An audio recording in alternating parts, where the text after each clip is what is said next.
Uncle Thomas was the one who had introduced me to the strange and who had encouraged my imagination when I was young. I usually just called him Uncle, and he would affectionately call me his favorite niece, although I was an only child. When I was a little girl, I would use hours in his house to play with the many artifacts he had acquired on his travels. I remember him and my father falling out when I was 10 years old. My father told him to stop filling my mind with idiotic fancies, but Uncle had refused. He had assured my father to be more careful, though. Otherwise, I guess I would have been forbidden from seeing my favorite relative. My father was a fair man. Although he would never talk to his brother again, I was allowed to keep visiting him. Despite my father's fears that Uncle's wild stories would cause me to chase dreams, I made it to college. And as I grew up, I would notice the subtle but strange rituals of my uncle. One of them was the always present music. He would forget to close a window or stroll around in the dark, but never, not even once, would he turn off the music, not even at night. I once asked him, "Why do you keep playing music?" "To keep them away," he would say. "Them?" I asked. But Uncle wouldn't say anything more. I also noticed him growing weaker. Not physically, he was, after all, just in his late 40s. Or that's what he looked like to me for the whole time I knew him. But his mind seemed very frail at times. The strange circumstances leading me to tell this tale began with his disappearance. One day his phone took its last breath, leaving him without his beloved music. He was a modern man, yet apart from a phone he had no means of music. Not even a TV graced his inventory. I remember well how upset he had been, as if his life depended on the little electronic device. Perhaps it did. Coming home from university, I found him quite out of his mind, and even if I assured him everything would be fine, he shook his head. Insisting on something was already coming for him, since it knew the music was gone. I told him I would spend the night in his house, but that only agitated him further. "No," he said, frantic with fear, scaring even me. "Uncle, what's wrong?" He didn't answer. Gripping my shoulders, he looked straight into my eyes. His gaze was worried but soft. "You get out, now, and you don't come back, especially not tonight. Do you understand?" I wanted to argue, to just do what I thought to be right, as always, but something in his eyes, in his voice, made me trust him. After a moment of consideration, I nodded. "Good," he said. "Now go." Before leaving, I turned around for what I somehow expected to be the last time. "Are you sure?" "I am," he smiled warmly. "I'm proud of you. You are and always will be my favorite niece." Unable to wait much longer, I went to Uncle's house the next morning. What I found there left me frozen to the spot. Uncle was gone, not like someone who leaves, but gone, as if vanished into thin air. The police couldn't find anything either. Following his last will and testament, my name was the one to inherit all his possessions. Among the many antiques was a letter, written hastily and with a troubled mind, judging from the letters. I made for the safety of my own small apartment before opening the envelope. The loss of Uncle made me even more eager. Perhaps in there I would find some answers, some hidden message telling me he was fine. Yet once again my intuition proved me to be right concerning a bleak ending. "My dear Lisa," it read, "I know you too well, therefore I won't tell you to not look for answers, but I will tell you of the dangers and give you a choice. Forget me and have a good life, or follow my fading tracks and end up like me, eventually. For once, I beg you to listen to your clever mind and tell your curiosity to go to hell. But in case I fail to change your mind, I can hear it. It's coming." "Who is it, Uncle? Who is coming for you?" I muttered at the letter that only gave me one more sentence. "Beware the silence." Unsatisfied with the explanation, I turned the paper for more, but the other side was blank. My only hope for more answers were the many antiques in my current possession. My mind wouldn't let me rest either way, which is why I decided to go back to my uncle's house right away. Uncle had been a passionate explorer in his younger years and traveled all across the world. I didn't find much in a rock sample from Iceland or a good luck charm from Japan, yet Uncle wasn't just an explorer. He had written down everything he thought to be important. I went through his personal library with all the patience I could muster, for among great literary works there also were fiction and lexica. I found the diary written by him crammed horizontally into the darkest corner of the library. The pages were yellowed and the black ink had faded in some places. Uncle's special writing didn't make it easier to read either. I smiled as my eyes stared at the last remnant of the man I had so suddenly lost. Why had fate taken him from me? Sitting down where I stood, I started to decode my uncle's sworn handwriting. Seeing the dates and many entries, I concluded that Uncle must indeed have been much older than he looked. 5th of May 1986, France.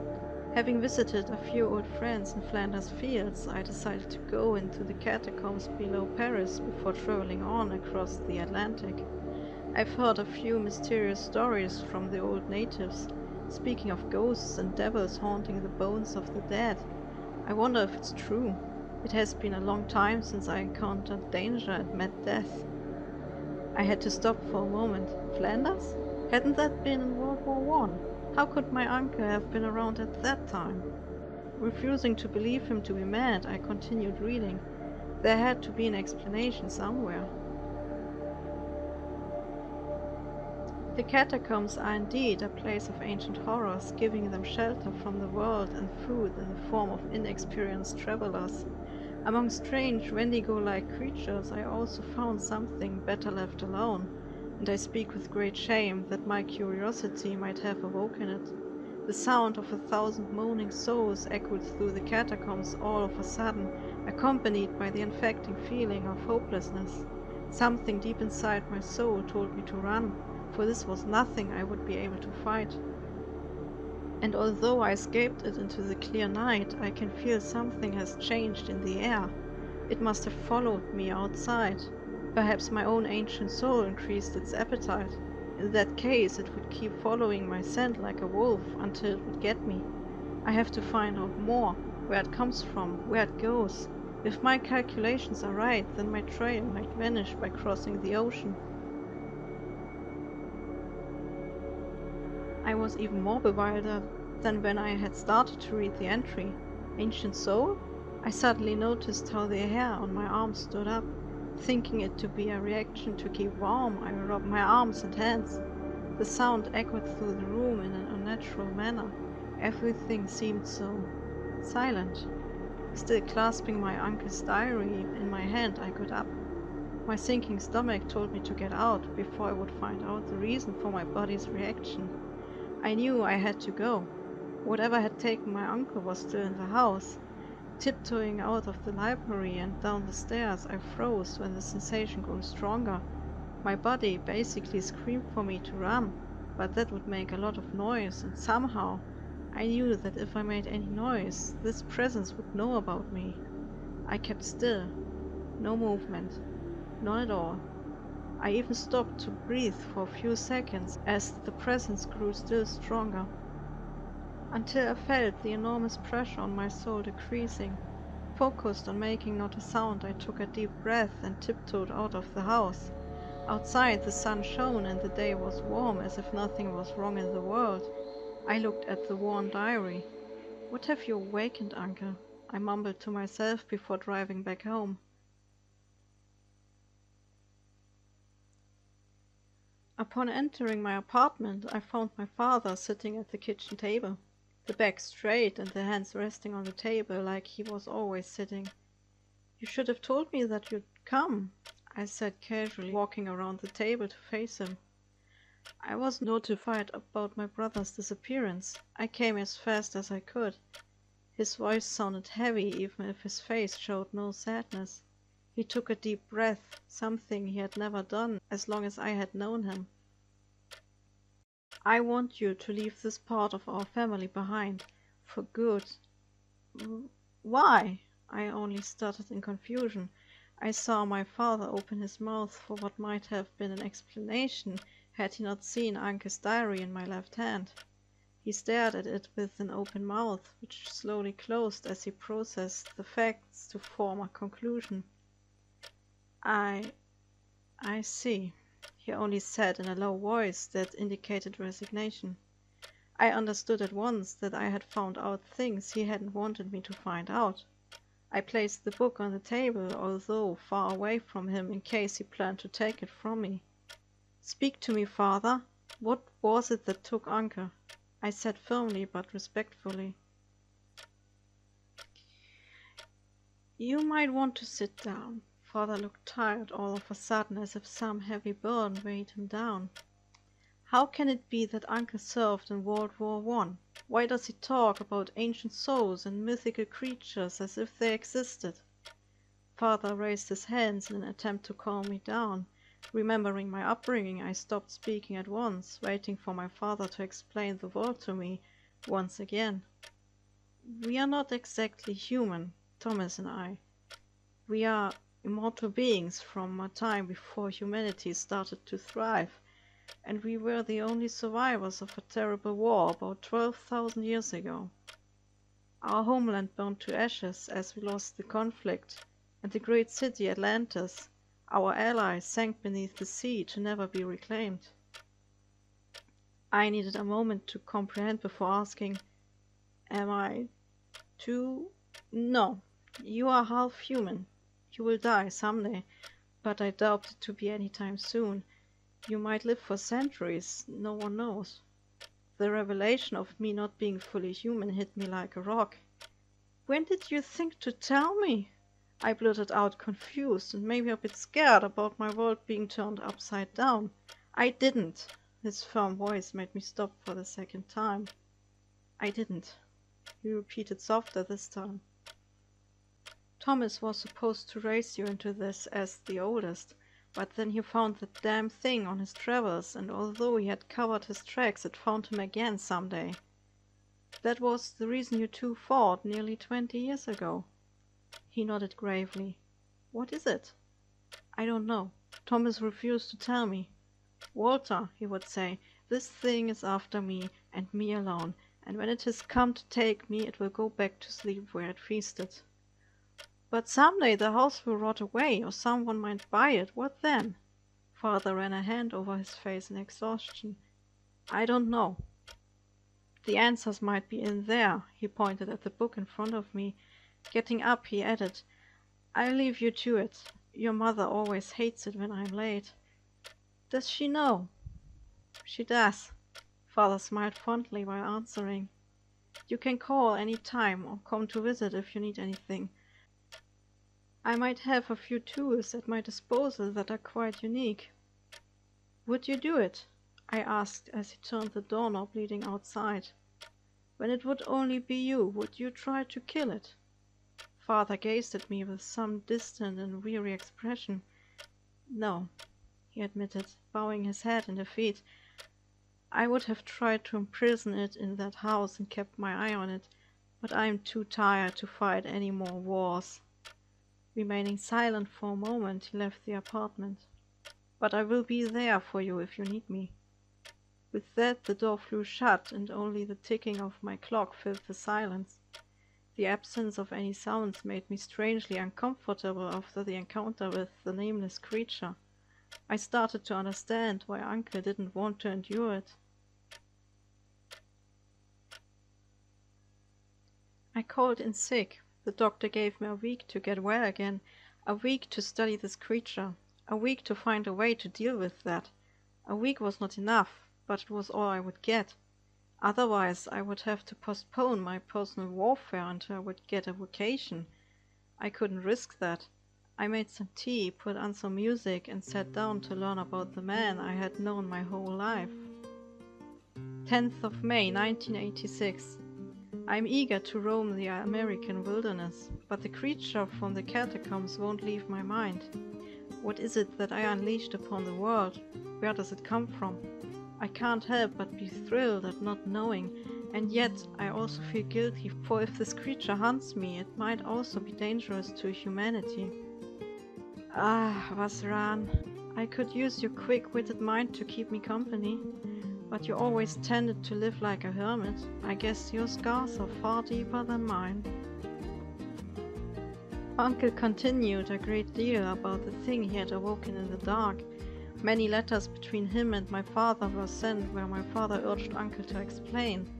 I also found out about my uncle's name being Thomaroon. It seemed they only had adopted names for the outer world, keeping their real names hidden together with their identity. Uncle remarked that he hadn't sensed its presence anymore in America and thought himself to be safe, until it stalked him in one of the ancient ruins in the Andes Mountains. I will copy his entry describing that encounter as well. 15th of July 1968. A tingling sensation along my spine made me aware of the sudden absence of any sounds or of the wildlife around, as if something blocked them out or swallowed them up. It was followed by my instincts alerting me of immediate danger. It had crossed the Atlantic. It had tracked me down all that time. Frightened to reveal myself, I kept absolutely still. Whatever it was invisible to the naked eye. My only indicator was my ability to sense its presence, yet it somehow seemed to know nonetheless. Too late I realized that it was coming straight at me, the dreadful feeling of my sinking stomach growing stronger by the second. I ran, headlessly, right into the jungle.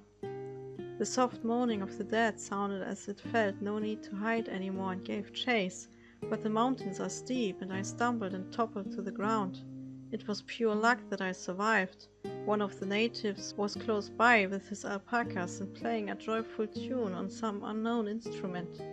Like a cat shies away from water, the creature retreated from the music.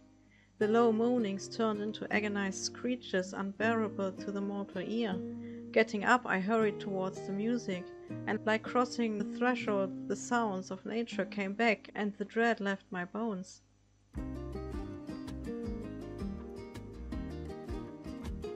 Uncle continues to talk about being saved by the native. I understand now why he used to play music whenever he could in newer times. I can't imagine what it must have been like before technology like smartphones. Knowing how to defend himself, Uncle never went anywhere without a flute since that day. Eager to find out more, he went back into the catacombs, and when the bones didn't yield, he looked at similar places for clues. Graveyards, tombs, scared battlefields at night. He somehow assumed that this creature was born from the suffering of humanity, harboring the dead's thirst for life. Its endless hunger drove it to prey on souls with not only a long but also an eventful life. Uncle doubted that the never-ceasing hunger could ever be satisfied, since it might be the product of thousands of souls who tried to hold on, victims of war, plague, and hunger that had been neglected by the world and died because of greedy kings. Unable to find a cure or poison for the creature, Uncle instead looked for a way to trap it, hoping it would throw it off his trail. His last entry about the creature speaks about how he trapped it successfully. For a time at least. 23rd of November 1997. The catacombs are cold and eerie at this time of year. I still haven't told my brother about what I unleashed, and if this works, I will never have to. I sit on the cold ground among bones and rock, waiting for the inevitable. It will come. I know it will. It has followed me across the world, driven by its hunger for experience it never tasted. Once it's here, I will lead it into one of the dark tunnels where people do not tread. I never thought I would use a method from the culture I was born in, but it is my only hope. It will cause the tunnel to collapse and place a sealed cage around the creature, invisible and unnoticed to humanity. They are far too immersed in their wars and politics either way, to find ancient artifacts right in front of their noses. Uncle doesn't explain what exactly he did. I guess he felt no need to. It was just another instrument to him after all. References like these make me wonder about the world my father and he came from. Was it like humanity or a wholly different civilization? I might be able to ask Father about it, even if he seemed reluctant to go back to those memories. I longed to talk to Uncle, to listen to his wondrous stories, which I now knew to be true. Tears wetted the old pages before I could close the book. He was gone forever, devoured by something dreadful, something humanity had created through its ignorant folly. How was I supposed to defeat it when even Uncle couldn't? Sobs seized my body as I gave up to keep back the grief. How could he leave me here alone when I needed him now more than ever?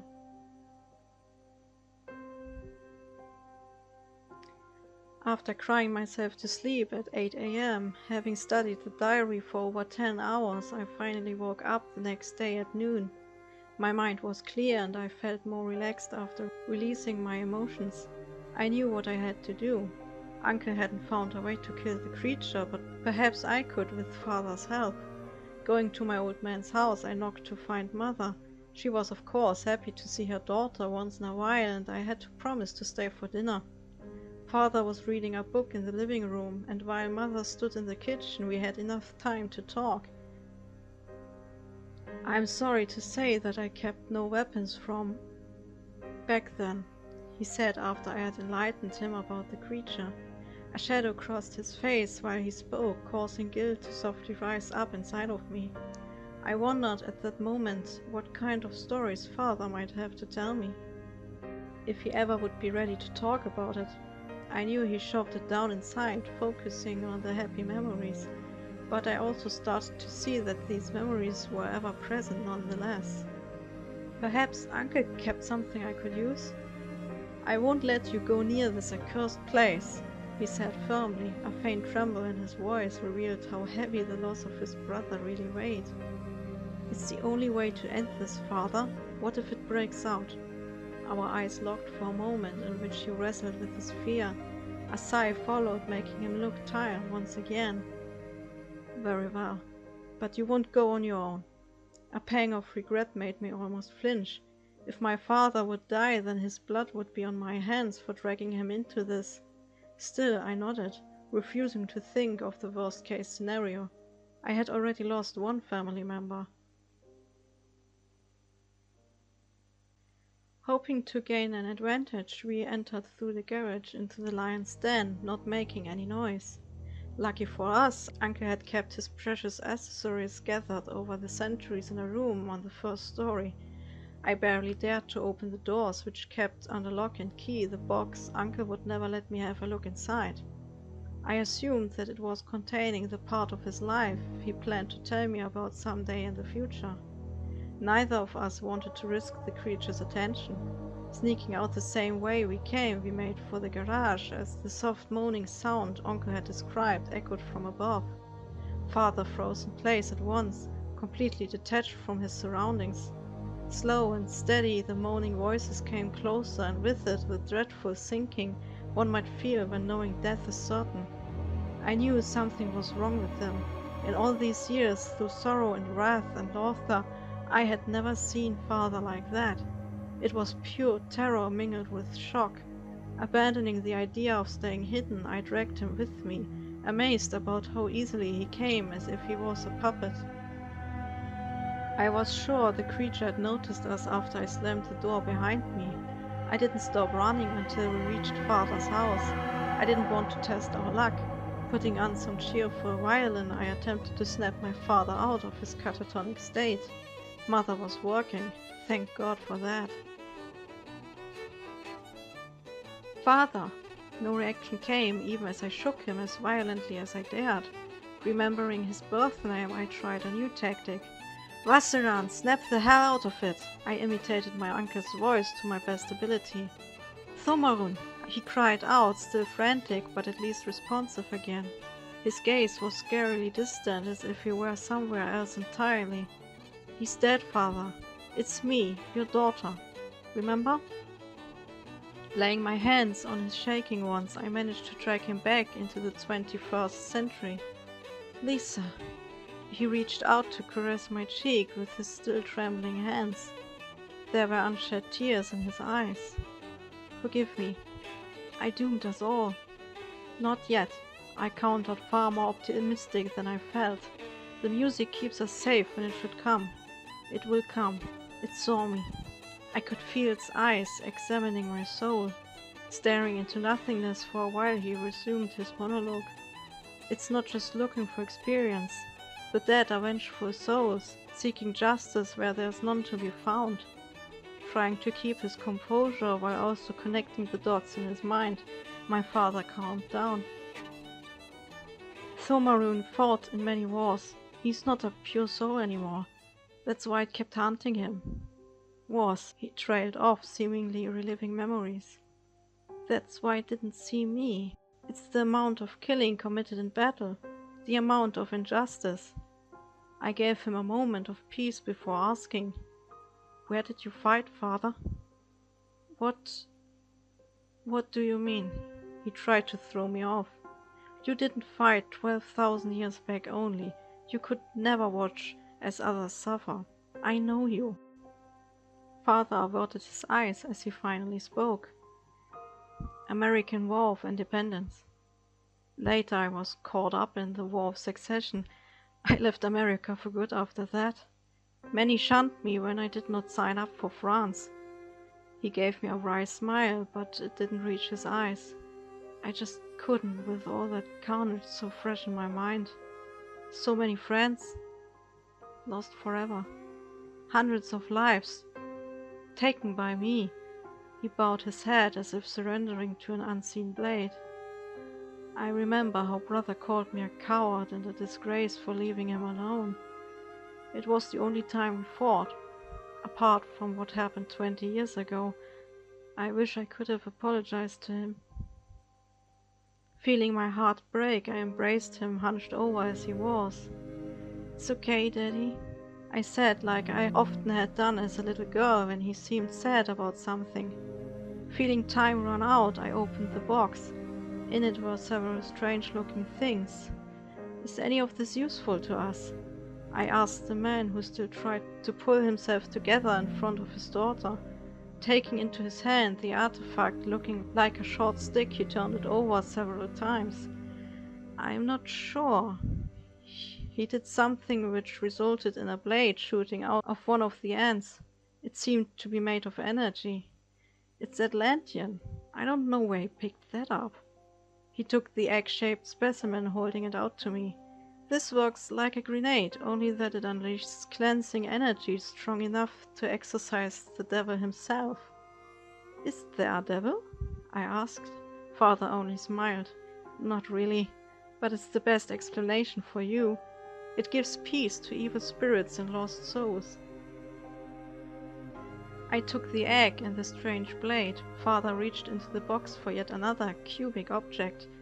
"Is that helpful as well?" "No," he said, lost in thoughts. "It's a crystal surrounded by complicated mechanics." "What does it do?" Pressing some buttons, the cube suddenly produced an image similar to a hologram in science fiction movies. "It keeps memories." Through the eyes of Uncle, we saw a magnificent city shining in more colors the spectrum should have. It was life in its most beautiful form, crowded and yet peaceful. "Is that your home?" Father only managed to nod. "It's Altair's, the land in the east, and reigned over by dragons in human form. Their rules were not much different from feudal Japan. We worshipped them as gods."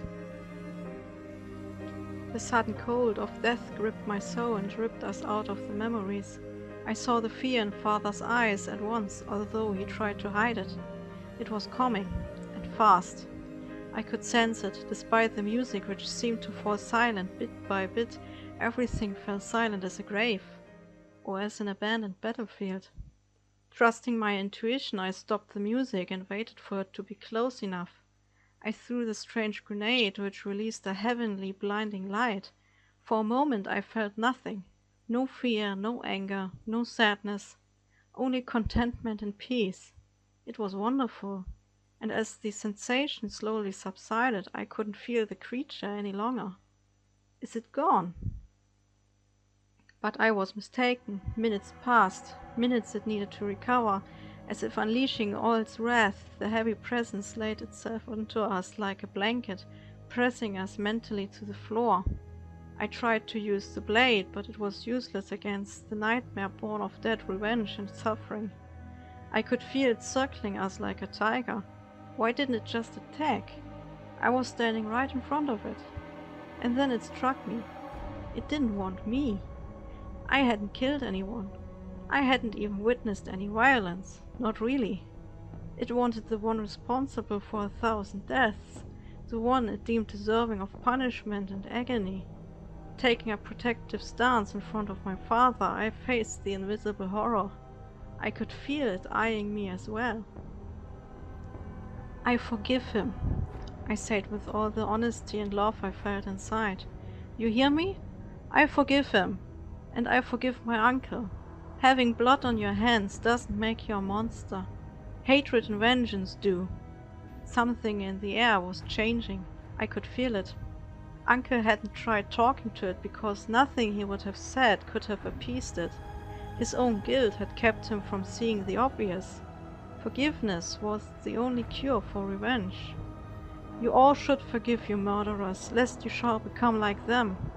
A faint red silhouette became visible, displaying an undefinable mass with many legs and many eyes. I could make out faces, many different faces, their eyes brimming with anger and with grief. They all stared at me. They couldn't move on or let go. They needed help. Help anyone could have granted them. I forgive you, I said in a soft tone. It's time to let go. Once again the heavenly light appeared, causing the many souls to close their eyes and adopt a peaceful expression. It became too bright for me. The next time I opened them, the creature was gone, and with it the cruel presence. You forgive me? Father spoke behind me in a cracking voice, his eyes begging me to be honest. How could I not forgive the man who gave me love my whole life, the things he did when I wasn't born? I could feel his hot tears on my shoulder as I embraced him. I don't know how much time passed. A knock on the front door made us almost jump. Before any of us could open it, the man in front of it stormed inside, calling out in panic. Vassiran, Lisa is gone. She isn't home. This damned creature must have taken her as payment for releasing me. He was grief-stricken, but all of it faded when we both ran towards the man we had thought to be dead. Uncle looked a bit pale and thin, but otherwise healthy. The second he saw us, he stopped dead. Father did the same. They stared and stared and stared, not uttering a single word. And then, with brisk steps, one went towards the other, giving his brother the hug he had ached for so long. Everything is fine, though, Maroon. Lisa did it. It's gone. Forgive me for leaving you alone. My heart practically attempted to jump out of my chest at the joy I felt. Mother would come home to a reassembled family, something that let her urge us to explain. She had known Father wasn't always alright, but he had been good enough at hiding it from her. Until that point, she had never known how bad it really was at times. Uncle took back his house, starting to teach me about my hidden heritage. Father was finally ready to take on his demons and to forgive himself. And even if Uncle wasn't as badly injured from his long life, probably due to his many happy memories from his travels, he too profited from his brother's slow healing. And sometimes, just sometimes, I could feel that Uncle too needed to face some things he pushed down. Whatever the creature had done to him in the short time of abduction, it had left a shadow on his mind. But I was optimistic that together we would be able to heal those wounds. They both knew this family would be fleeting.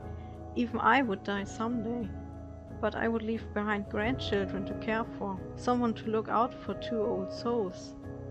The world has too much to offer to throw away alive, even an immortal one.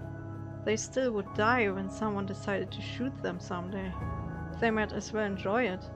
I hope Whenever such a creature born of hatred and revenge shows up again, some soul will be there to give it peace. That's my message to the future. Forgive. Don't forget. Don't waste a life. Keep your family together. And most important of all, everyone needs someone who understands. Their struggles might not be serious to you, but they are real to them. Respect that and just listen. Protect them from the silence.